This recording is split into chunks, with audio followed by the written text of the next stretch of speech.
देखो जैसे मान लीजिए कि ये हमारा एक वर्ग है, ये मान लीजिए सपोज करिए ये मेरा एक वर्ग है, और इस वर्ग के अंदर अगर हम कोई वृत्त बना देते हैं, ध्यान से देखिएगा, इस वर्ग के अंदर अगर हम कोई भी वृत्त बना देते हैं, सपोज करिएगा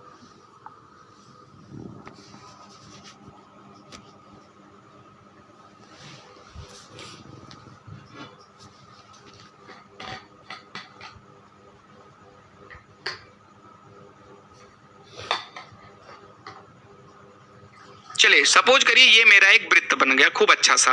तो अगर किसी के वर्ग के अंदर अगर कोई वृत्त चला जाता है, मान लीजिए कोई वर्ग है और उसके अंदर कोई वृत्त है, तो उसको हम लोग अंतःवृत्त बोलते, क्या बोलते हैं, उसको हम लोग अंतःवृत्त बोलते हैं। और एक बात आप हमेशा मेरी बात को याद रखिएगा कि अंतःवृत्त का जो व्यास होता है, ध्यान से सुनिएगा, अंतःवृत्त का जो व्यास होता है, जैसे मान लीजिए मैं यहाँ पे एक व्यास खींच दूं, व्यास आप सभी लोगों को पता है कि भैया अगर कोई भी जीवा हम केंद्र से गुजारते हैं, भाई मेरे, अरे भैया तुम ना हिलो, ये मान लीजिए मेरा एक केंद्र है, और इस केंद्र से अगर हम कोई भी जीवा अगर हम क्या करते हैं, यहां पे लाते हैं, तो ये हमारा व्यास होता है। देखिएगा ये हमारा क्या हो जाएगा, व्यास हो जाएगा। ये पहली चीज आपको देखना है।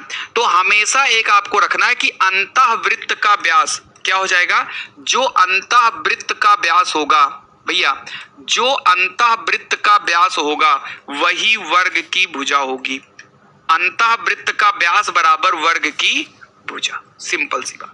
ये आपको एक डेफिनेशन याद रखनी है बहुत अच्छे तरीके से। अभी मैं क्वेश्चंस की प्रैक्टिस करवाऊंगा तो आपको समझ में आ जाएगा। अंतःवृत्त का जो व्यास होगा, ये जो व्यास आपको दिख रही है ना, ये जो अंतःवृत्त का व्यास होगा वही वर्ग की भुजा हो जाएगी। इतनी बात आप लोगों को अच्छे से याद रखनी है। अभी मैं आपको बहुत सारे क्वेश्चंस यहाँ पर करवाऊंगा, ठीक है, अभी ध्यान से आप देखिएगा। अच्छा जैसे मान लीजिए अगर आपको दे दिया जाए, एक क्वेश्चन दे दिया जाए, मैं एग्जांपल करवा दे रहा हूं आप लोगों को। एक हम ये कह देते हैं कि एक वृत्त का व्यास, ऐसा कह सकते हैं, एक अंतःवृत्त का व्यास, एक अंतःवृत्त का व्यास, एक अंतःवृत्त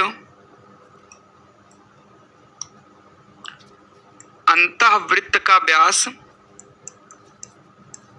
व्यास 14 सेंटीमीटर है, तो उस वर्ग की भुजा बताएं, उस वर्ग की भुजा बताएं। देखो इतना मैं गारंटी ले रहा हूं कि जो बच्चे इनको नहीं पढ़े होंगे, इस क्वेश्चन को पढ़े नहीं होंगे, आज पहली बार इस क्वेश्चन को पढ़ रहे हैं, जीवन में अपने पहली बार इस क्वेश्चन को देख रहे हैं, तो अगर आप आज की क्लास नहीं करते, मैं 100% लिख कर दे रहा हूं कि इसी क्वेश्चन का आंसर कोई नहीं दे पाता, भले ही ये बहुत सिंपल है।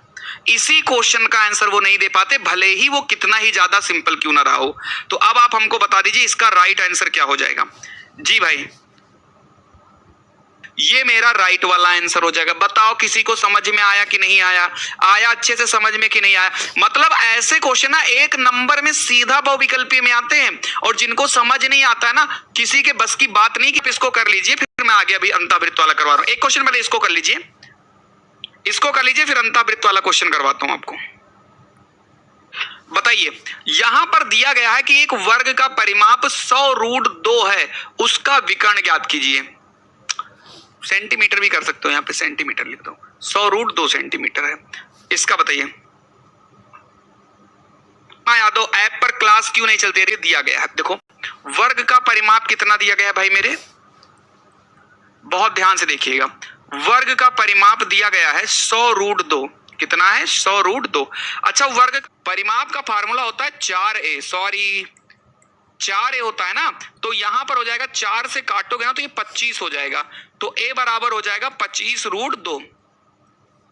ठीक है, हमको विकर्ण निकालना है, तो जो विकर्ण का फार्मूला होता है वो होता है a√2। क्या होता है, a√2 दिया है, और a की वैल्यू कितनी है, 25√2, और 1√2 आपका ऑलरेडी दिया गया है। और आपको हमने बहुत अच्छे से बताया है कि √2 का जब आप √2 से गुणा करोगे तो केवल और केवल 2 आएगा। बताया था कि नहीं बताया था, बताओ सच्ची सच्ची। हमने आपको कितनी बार ये बताया है कि अगर 2 वैल्यू रूट के अंदर है तो इनका जब गुणा होगा तो खाली रूट हट जाता है, वैल्यू में कोई भी चेंजेज नहीं होता है। इतना समझ में आ गए भैया। तो 25 दूना कितना हो जाएगा, 50 हो जाएगा, तो हमारा आंसर हो जाएगा 50 सेंटीमीटर। अच्छा कितने ऐसे योद्धा हैं जिनका राइट आंसर आ रहा है। इतना बढ़िया है और मतलब तुम कर भी ले जाओगे। क्यों? क्योंकि मैंने आपको समझा भी बहुत ही बेहतरीन तरीके से दिया है। ठीक है ना भाई मेरे? देखो जो तो आपको मैंने क्या बताया है, अंतःवृत्त में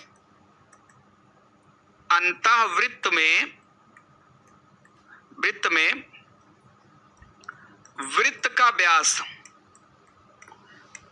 का व्यास बराबर वर्ग की भुजा होती है। मैंने बताया था कि नहीं बताया था? इतनी बात आपको क्लियर है? ठीक है। अब देखो वर्ग की भुजा हमको दिया है, मतलब कि व्यास बराबर कितना हो जाएगा? 25 हो जाएगा। और अगर त्रिज्या निकालना है तो आप सभी लोगों को पता है कि जो त्रिज्या होता है वो व्यास का आधा होता है।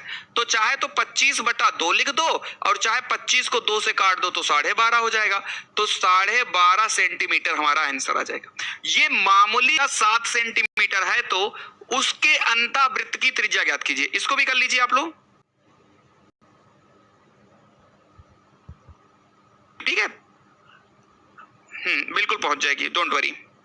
अब यहां पे देखो आपको एक बात तो पता है कि भैया जो वर्ग की भुजा है अंतः और जो वृत्त का व्यास है दोनों बराबर होंगे। मतलब व्यास बराबर कितना हो जाएगा इसमें? 14 सेंटीमीटर हो जाएगा कि नहीं हो जाएगा? बताओ भाई, इतना तो आप समझ में आ ही गया होगा यार। 14 कहां से आ गया भाई? व्यास आपका 14 हो जाएगा, तो जाहिर सी बात है जो त्रिज्या होगी वो कितनी हो जाएगी? वो आपकी 7 सेंटीमीटर हो जाएगी। ये बात क्लियर है कि नहीं क्लियर है? और जब त्रिज्या 7 आ गई और आपको वृत्त का क्षेत्रफल बताना है, क्या बताना है? वृत्त का क्षेत्रफल, या हम कह सकते हैं अंतःवृत्त का क्षेत्रफल।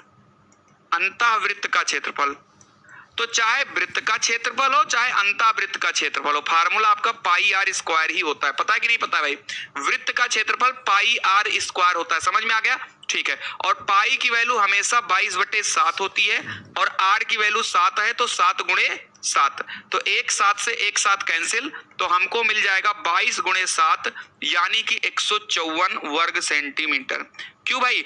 22 को जब आप 7 से गुणा करोगे तो 154 ही तो आएगा। क्यों भाई? इतना बता दो आप हमको जल्दी से। इस पे वाह्य वृत्त पर, अब वाह्य वृत्त पे कोई टेंशन नहीं। जैसे अंतःवृत्त में क्या था कि वृत्त था हमारा अंदर। क्यों भाई? अंतःवृत्त में वृत्त था हमारा अंदर।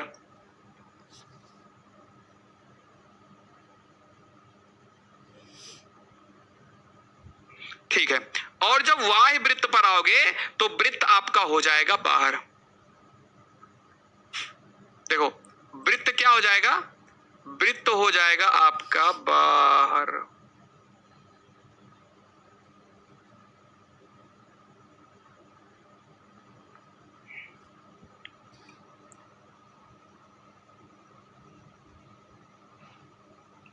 आप देखो कितना बढ़िया वृत्त हमने बनाया कि नहीं बनाया? बताओ, इतना सुंदर सा तो मैंने वृत्त बनाया है। तो अंतःवृत्त में वृत्त आपका अंदर रहता है और वाह्य वृत्त में वृत्त आपका बाहर रहता है। इतना समझ में आ गया? ठीक है। अब देखिए सिंपल सी बात है भाई, यहां पे केंद्र हो जाएगा इसका। और एक चीज और याद रखिएगा, अब इसमें जो भैया एक चीज याद रखिएगा जी, अब इसमें एक बात तुमको याद रखनी है अच्छे तरीके से। इसमें यहां से यहां तक होगा विकर्ण। क्या होगा? यहां से यहां तक होगा विकर्ण। ये देखना,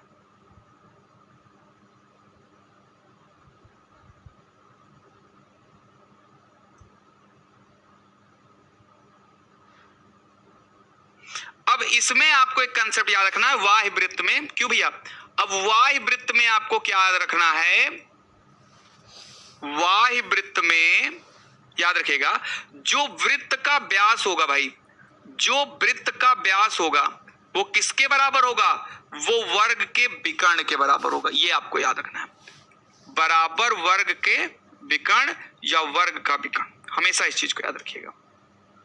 जैसे अंतःवृत्त में क्या था कि अंतःवृत्त में जो वर्ग की भुजा थी वो वृत्त के व्यास के बराबर थी, लेकिन इसमें क्या हो जाएगा? इसमें जो वृत्त का व्यास होगा वो वर्ग के विकर्ण के बराबर हो जाएगा। बस दो ही कंसेप्ट आपको याद रखना है इस टॉपिक से, दो कंसेप्ट। देखो वाह्य वृत्त में, अब वाह्य वृत्त में क्या होगा? वृत्त का व्यास बराबर वर्ग का विकर्ण। ठीक है, ये हो जाएगा। अब देखो दिया क्या गया है, अब आपको पता है कि एक वर्ग की भुजा 14 दी गई है, मतलब कि a की वैल्यू 14 दी गई। भाई a बराबर कितना है 14। भाई वर्ग की भुजा क्या होती है, a ही तो होती है, तो a की वैल्यू 14 दी गई है। इसका मतलब वृत्त का व्यास कितना हो जाएगा भाई बताना। वृत्त का व्यास बराबर हो जाएगा, अच्छा आप सभी लोगों को पता है कि जो विकर्ण होता है ना वो a√2 होता है। क्यों भाई, वर्ग का विकर्ण a√2 होता है कि नहीं होता है। तो इसका मतलब ये हो जाएगा कि जो व्यास होगा ना वो हो जाएगा 14√2। क्लियर है कि नहीं क्लियर है। और जो त्रिज्या होती है ना वो व्यास की आधी होती है, तो 14 का जब आप आधा करोगे तो 7√2 आपका राइट वाला आंसर आ जाएगा। भुजा 28 सेंटीमीटर है तो उसके वाह्य वृत्त का क्षेत्रफल ज्ञात कीजिए। चलिए आइए, अब देखो भाई वाह्य वृत्त है, क्यों भैया वाह्य वृत्त है। देखो भाई वाह्य वृत्त में क्या हो जाएगा, वृत्त का व्यास बराबर वर्ग का विकर्ण।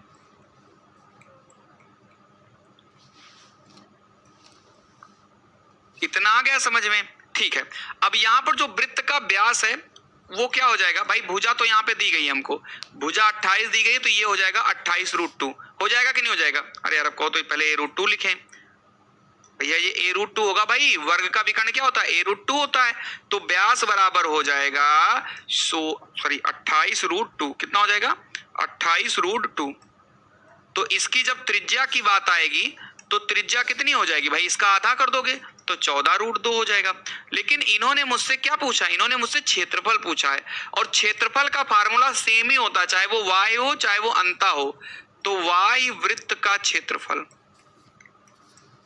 वाय वृत्त का क्षेत्रफल किसके बराबर हो जाएगा भाई, वाय वृत्त का क्षेत्रफल हो जाएगा a² क्या होता है भाई, सॉरी यार वृत्त है ना तो πr² होगा, πr²। तो पाई की वैल्यू हो जाएगी 22/7 और r की वैल्यू कितनी है ये 14√2। तो 14√2 गुणे 14√2 यही तो हो जाएगा भाई, r² है ना, r की वैल्यू 14√2 आया है तो भैया इतना हो जाएगा। बस इनको सॉल्व कर लीजिए आप लोग, तो 7 दूनी 14 हो जाएगा। अब हमारे पास बचेगा 22 गुणे 2√2 और गुणे 14√2, यही तो होगा। चलिए पहले √2 को अलग करो, उससे कोई मतलब नहीं। 22 दूना 44, देखना 22 दूना 44 गुणे ये 14 आगे ले आओ, और √2 का गुणा केवल 2 होगा भाई, इन दोनों का गुणा केवल 2 होगा। √2 और √2 का गुणा 2 होगा, बाकी सबको गुणा कर लो यहाँ पे। 44 गुणे 14 दूना 28, अब इनको गुणा कर लो यहाँ पे। 8 चौक 32 के 2 हासिल 3, 8 चौक 32 3 35 गुणे 2 चौक 8 और 2 चौक 8, 8 5 13 के 3, यहाँ पे 1232 आ जाएगा। तो जितने लोगों का 1232 आया ना, अब मोहल्ले में मिठाई बंटवा देना भाई, और मोहल्ले में